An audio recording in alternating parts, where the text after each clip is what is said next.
So I first became aware of ocean rowing about 10 or 12 years ago, and it appeared to me to be kind of like the last great adventure on our planet. I've done nothing like this ever before, but at the same time I just couldn't let it go.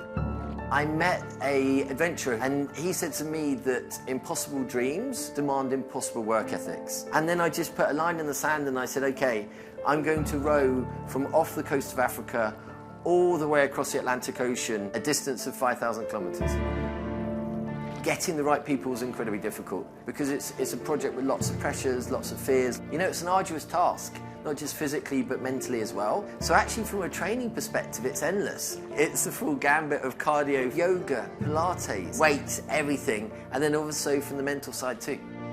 We've all got families. First I told my mum and dad I was going to do it. It was a stunned silence. And particularly with my wife, it's taken her 6 years to kind of accept the possibility that I might be going in a boat the size of a car across the Atlantic Ocean. From the moment we set off, we're pretty much on our own for the whole journey. We'll have possibly no contact with any other boat until we get to the other side. And during that time, we'll row for 2 hours on, 2 hours off, for 24 hours a day, for the full 50 days we think it will take us to cross. You know, you're going to be very tired, mentally you're going to be drained, you're going to be emotional as well. And so actually that's when the room for error starts to creep in. The teamwork and the cohesion is critical. If you're in a storm and if there's a large wave and it comes and washes you off the boat, I'm going to have to rely and they're going to have to rely on me 2,000%. Ultimately, we count on each other for our own lives.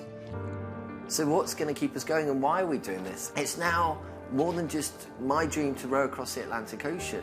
It's about inspiring the next generation. It's about setting an example for my kids and for students. Just an ordinary person taking on something that a lot of people find quite extraordinary and quite impossible. It's inspiring them.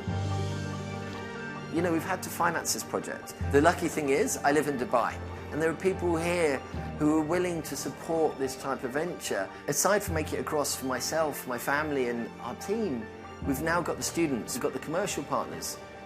You know, we carry with us the hopes and dreams of the wider team. So much work has gone into this project, hours and hours. You know, it's everything we've been preparing for, everything we've been training for is that moment when we set off. And I simply can't wait for it to arrive.